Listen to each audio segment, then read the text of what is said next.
सोनू। जी पापा। चल भाई, बहुत तेज धूप हो रही है, अब घर चलते हैं। अब नहीं हो रहा। मैंने आपसे कहा था कि आप रहने दो पापा, मैं कर लूंगा अकेले। हाँ हाँ, कहा तो था, पर तुझे अकेला कैसे करने दूं?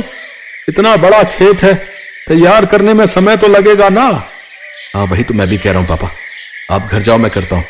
नहीं, तू भी साथ चल, रोटी वोटी खा लेते हैं, फिर शाम को आएंगे। पर पापा तब तक तो अंधेरा हो जाएगा। आप चलो ना, मैं आता हूं। अरे जिद मत कर, चल मेरे साथ, आज की छुट्टी मान ले। अरे पापा, किसान की छुट्टी कभी नहीं होती। अरे मैंने कह दिया ना, तो हो गई आज छुट्टी, अब चल मेरे साथ। ये कहानी इन्हीं के छोटे से परिवार की है। किशन अपनी पत्नी गंगा, बेटे सोनू और बेटी मोना के साथ एक गांव में रहता था। गांव की आबादी ज्यादा नहीं थी, तो सभी के घर काफी दूर दूर बने हुए थे। खुद किशन का छोटा सा घर भी उसके बड़े से खेत के बीचों बीच बना हुआ था। फिर घर पहुंचकर, आ गए दोनों, चलो आ जाओ, मैं खाना लगाती हूँ। वैसे खेत का काम पूरा हो गया।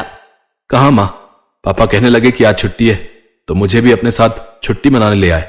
छुट्टी? मतलब? अरे गंगा, बाहर निकल कर देखो, कितनी तेज धूप है। में से कोई बीमार पड़ गया तो और मुसीबत। अच्छा, मोना कहाँ गई? वो कुएं से पानी लेने गई है। पिताजी कितनी बार कहा है आपसे, एक नल लगवा लो ना। पहले माँ और अब बेचारी मोना कितनी दूर से पानी भरकर लाती है हमारे लिए। तो क्या हो गया बेटा, तुम दोनों भी तो कितनी मेहनत करते हो हमारे लिए। हाँ माँ, पर नल तो होना ही चाहिए ना। ठीक कह रहा है तू। अच्छा चल, इस बार की फसल बिक जाने दे, अब की बार सबसे पहले नल खुदवाऊंगा। किशन से वादा लेकर सोनू के चेहरे पर संतोष था और वो खाना खाने लगा। तभी खाना खाते हुए, अच्छा मैं क्या कह रही थी सोनू के बापू? हाँ बोलो ना गंगा। इसकी शादी वादी करनी है कि नहीं? हाँ हाँ करेंगे ना, वो बढ़िया से करेंगे। रहने दो पिताजी, इतनी परेशानियां क्या कम है जो एक और मोल ले लूं। पत्नी परेशानी नहीं होती पगले, वो तो परेशानी से बाहर निकलने का जरिया होती है। देखना, बहू आ जाएगी तो किस्मत खुल जाएगी हमारी। हाँ भैया, माँ सही कह रही है। कह तो ऐसे रही हो माँ, जैसे वो आएगी तो आसमान से पैसा बरसने लगेगा। पहले कुछ पैसे वैसे इकट्ठा कर लें, फिर सोचेंगे इसके बारे में। ऐसे ही कई महीने बीत गए। किशन की फसल पककर तैयार थी। इस बार किशन की अच्छी फसल हुई थी। फसल से किशन को अच्छे पैसे भी मिले थे, तो वादे के मुताबिक किशन ने सबसे पहले घर में एक हैंडपंप खुदवाया और फिर उसी शाम। हाय, कितना मीठा पानी आ रहा है। सोनू के बापू, ये काम आपने अच्छा कर दिया। अब सुनो, इससे पहले कि कोई और बड़ा खर्चा आए, सोनू का ब्याह भी कर दो और उसके लिए कमरा भी बनवा दो। ना माँ, अभी तो। चुप कर, तूने कहा था ना कि पहले नल फिर बहू। ले, अब लग गया नल, अब तू कुछ नहीं बोलेगा। माँ की बात सुनकर सोनू चुप हो गया। फिर उस दिन से ही गंगा और किशन ने सोनू के लिए लड़की देखना शुरू कर दिया। और फिर क्या हुआ माँ, बात बनी? हाँ बन गई भाई, मुझे तो लड़की बहुत अच्छी लगी। राधिका नाम है उसका, पढ़ने लिखने में बहुत तेज है। पर क्या माँ? उसके बाबा की तबीयत सही नहीं रहती, माँ है नहीं, लेकिन मुझे तो बहुत अच्छी लगी। देखने में भी बड़ी प्यारी है। हाँ, और मुझे तो बहुत समझदार भी लगी। हम तो हाँ कर आए हैं, अब तो शादी की तैयारी करो भाई। कुछ दिनों के बाद सोनू की शादी राधिका से हो गई। राधिका ने ससुराल आते ही घर का सारा काम संभाल लिया। इस छोटे से परिवार में खुशियां ही खुशियां थी। फिर एक दिन, माँ जी, अपना गांव तो बहुत छोटा है, यहाँ तो कुछ ही घर दिखते हैं।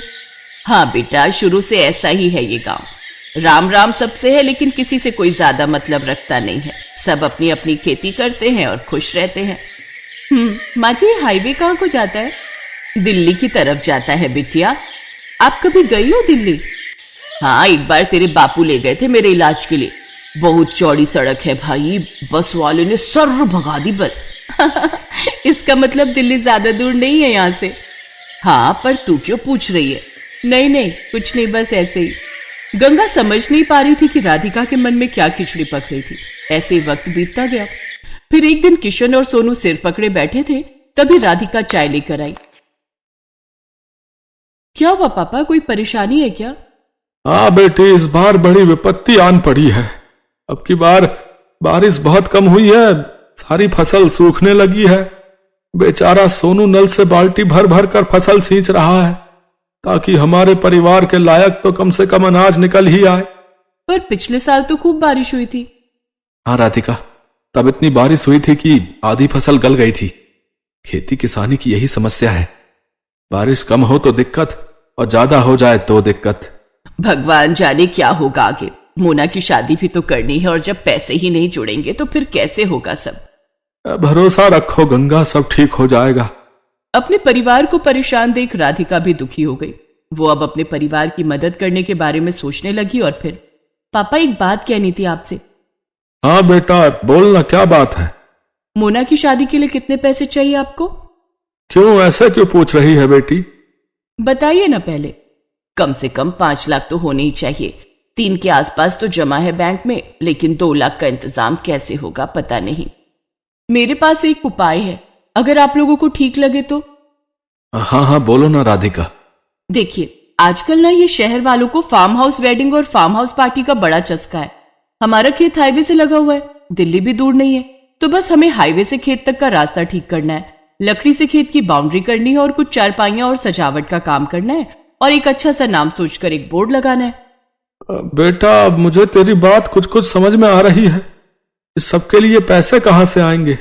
वो 3 लाख रुपए हमारे काम आएंगे और अगर धंधा चल निकला तो मोना की शादी हम धूमधाम से करेंगे।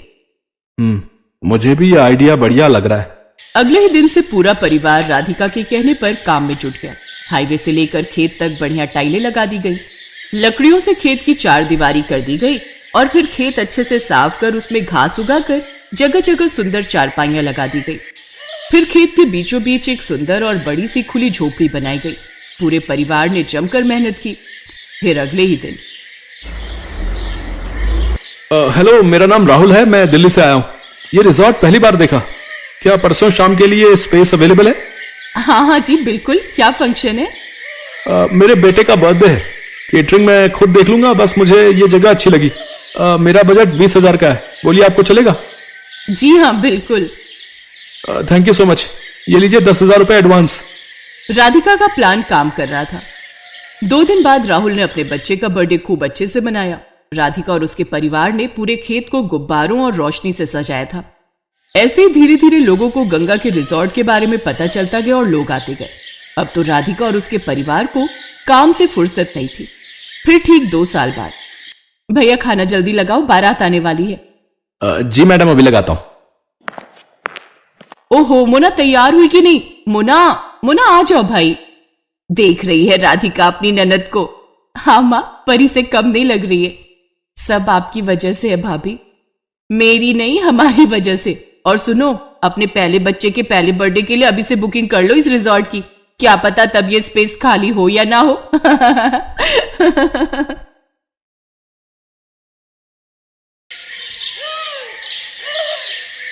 विदाई के वक्त सिमरन अपने पिता से लिपट कर खूब रोती है। बाबा बाबा मुझे आपकी बहुत याद आएगी, अब मैं कैसे रहूंगी आपके बिना। बेटी जब भी तेरा मन करे तो आ जाना, ये घर हमेशा तेरा ही रहेगा। जा बेटी, अब अपनी माँ से भी मिल ले। माँ, मुझे आपने जो भी प्यार दिया उसके लिए शुक्रिया। अब ज्यादा ड्रामे मत दिखाओ और अब जा यहाँ से। ये कहकर रमोला उसे धक्का देते है कि तभी उसका पति नैतिक उसे संभाल लेता है। क्या हुआ, तुम गिर कैसे गई? वो लहंगा पैर में अटक गया था, बस इसी वजह से। फिर सिमरन अपने मन में सोचती है, अच्छा हुआ माँ को धक्का देते हुए किसी ने नहीं देखा। मैं हमेशा माँ के प्यार के लिए तरसती रही, लेकिन उन्होंने मुझे कभी प्यार नहीं दिया। फिर सिमरन ब्याह कर घर आ जाती है। उसकी सास ने उसके स्वागत में गुलाब के फूल बिछाए होते हैं। साथ ही वो बड़े प्यार से उनकी आरती उतारती है और गिफ्ट में उसे सोने का हार देती है। ये ले मेरी प्यारी बहू, तेरा सगुन। बहू, अब से ये घर तेरा है और हम सब भी। तुझे कुछ भी चाहिए होगा या किसी काम में मदद चाहिए हो तो हमें कहना। अच्छा, अब तुम दोनों थक गए होंगे, थोड़ी देर आराम कर लो, बाकी की रस्में फिर करेंगे। शुक्रिया माँ जी। सिमरन नैतिक के साथ कमरे में चली जाती है और आराम करती है। फिर दिन के 1 बजे उसकी नींद खुलती है। ओह गॉड, कितनी देर हो गई, मेरी पहली रसोई की रस्म भी अभी बाकी थी। माँ जी तो बहुत गुस्सा करेंगी। सिमरन जल्दी से बाथरूम की तरफ जाती है, लेकिन बाथरूम से नहाकर निकल रहा नैतिक सिमरन से टकरा जाता है और सिमरन फिर गिरने वाली थी कि तभी वो उसे संभाल लेता है। इतने में उनके कमरे में सिमरन की सास कमला आ जाती है। अरे बच्चों, ये क्या कर रहे हो? कम से कम दरवाजा तो बंद कर लेते। माँ ऐसा कुछ नहीं है, वो तो बस हम टकरा गए थे। कोई नहीं बच्चों, अभी तो तुम्हारे दिन है खेलने कूदने के। चलो अच्छा, अब तुम दोनों फ्रेश होकर नीचे आ जाओ, खाना लग गया है टेबल पर। माँ जी मुझे माफ कर दीजिए, मेरी आंखें नहीं खुली। कोई बात नहीं बेटी, मैं समझती हूँ, शादी की थकान होगी अभी शरीर में। अपनी सास की बात सुनकर सिमरन सोचती है, माँ जी ने तो मुझे बिल्कुल भी नहीं डांटा, लेकिन जब मैं अपने घर पर एक बार लेट उठी तो माँ ने क्या हाल कर दिया था मेरा। हे भगवान, सुबह के 9 बज गए और ये अभी तक सोई पड़ी है। इतने बजे तक सोती रहेगी? अरे घर के काम धाम नहीं करने क्या? तेरे पापा का टिफिन और घर की साफ सफाई कौन करेगा? चल अब उठ। माँ मेरी तबीयत ठीक नहीं और बुखार सा भी लग रहा है। तू ऐसे नहीं मानेगी। रमोला बस भी करो, आखिर तुम कितना कठोर बनोगी मेरी बेटी के साथ। मैं जानता हूं कि तुमने उसे जन्म नहीं दिया, लेकिन कभी तो उस पर झूठी ममता दिखा दिया करो। आप चुप रहिए जी, मैं जो कर रही हूँ इसकी भलाई के लिए कर रही हूँ। कल को ये ससुराल जाएगी, वहां बीमार होगी तो क्या वो इसका बहाना सुनेंगे? नहीं ना, अभी से इसे तैयार कर रही हूँ। ठीक है, लेकिन उस बेचारी के साथ जरा ठीक से पेश आया करो, आखिरकार वो हमारी इकलौती बेटी है। तभी नैतिक सिमरन से कहता है, सिमरन कहाँ खो गई? चलो तैयार हो जाओ। हाँ। कुछ देर बाद सिमरन तैयार होकर नीचे आ जाती है, जहां उसकी सास उसकी नजर उतारती है। थू, मेरी बहू को किसी की नजर ना लगे। मेरी प्यारी बहू, अब खाना खा ले। वो सब मिलकर खाना खाते हैं। फिर सिमरन प्लेट उठाने लगती है तो उसके हाथ से एक प्लेट नीचे गिर जाती है और टूट जाती है। अब माँ जी मुझे माफ कर दीजिए, वो मैं कोई बात नहीं बहू। अरे क्या हुआ बहू, तू इतना घबरा क्यों रही है? कुछ भी तो नहीं हुआ। बर्तन है, टूट गया तो क्या दूसरा आ जाएगा? नहीं माँ जी, वो मैं सचमुच, मुझे माफ कर दीजिए। मैं बहुत गड़बड़ करती हूँ, मुझे मत जलाइए, मत मारिए। करम जली, तूने ये नया कप तोड़ दिया, मेरा नुकसान कर दिया। अब देख मैं क्या करती हूँ। रमोला चूल्हे में से गरम लकड़ी निकालकर सिमरन के हाथ पर लगा देती है। सिमरन जोर जोर से चिल्लाती है, मत जलाइए मुझे, मत जलाइए। नैतिक जल्दी से सिमरन को गले से लगा लेता है। क्या हुआ? कौन जला रहा है तुम्हें? बहू क्या हुआ मुझे बता। माँ जी एक बार मुझसे ऐसे किसी का कप टूट गया था तो उसने मुझे जला दिया था। लेकिन हम तुझे ऐसी कोई सजा नहीं देंगे। तू मेरे पास आ और मेरे गले लग जा। मेरी बच्ची, यूं घबराते नहीं। ऐसे ही दिन गुजरते हैं। कमला अपनी बहू को बहुत प्यार करती थी। वो उसे किसी भी गलती के लिए डांटती नहीं थी, वो उसे प्यार से समझाती थी। कमला अपनी बहू के लिए कुछ न कुछ खाने के लिए बाजार से लाती रहती या नए नए कपड़े उसके लिए बनवा देती। अपनी सास का ऐसा प्यार देख सिमरन की आंखें खुशी से भीग जाती थी। ऐसे ही एक रोज कमला सिमरन की पसंद का गाजर का हलवा बनाती है और उसे अपने हाथों से खिलाती है तो सिमरन की आंखों से खुशी के आंसू बहने लगते हैं। ये देख कमला सिमरन से कहती है, बस बहू बहुत हुआ। मैं जब भी तुझे ज्यादा प्यार देने की कोशिश करती हूं तो तेरी आंखों से आंसू बहने लगते हैं।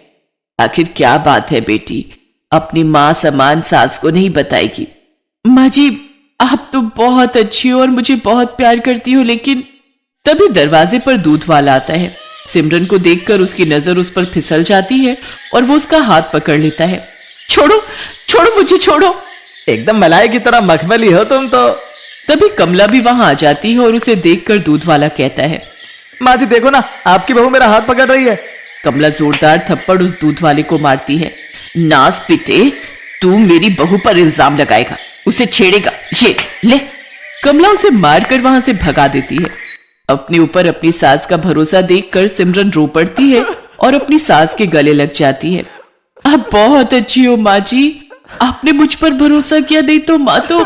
क्या माँ बहू, आप पूछ रही थी ना कि आपका ज्यादा प्यार पाकर मेरी आंखें नम क्यों हो जाती हैं? क्योंकि बचपन से लेकर आज तक मैं जिस प्यार के लिए तरसती रही वो प्यार आपने मुझे दिया है।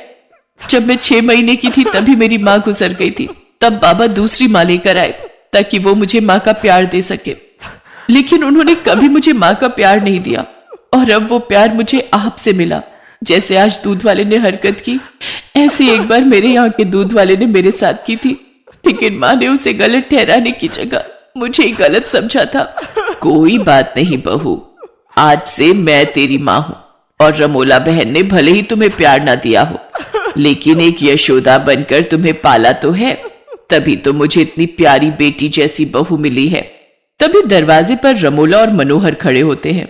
ये सब बातें सुनकर उनकी आंखों में आंसू आ जाते हैं। रमोला को अपनी गलती का एहसास हो जाता है और वो सिमरन से माफी मांगती है। उस दिन के बाद सिमरन को अपनी सौतेली माँ और सास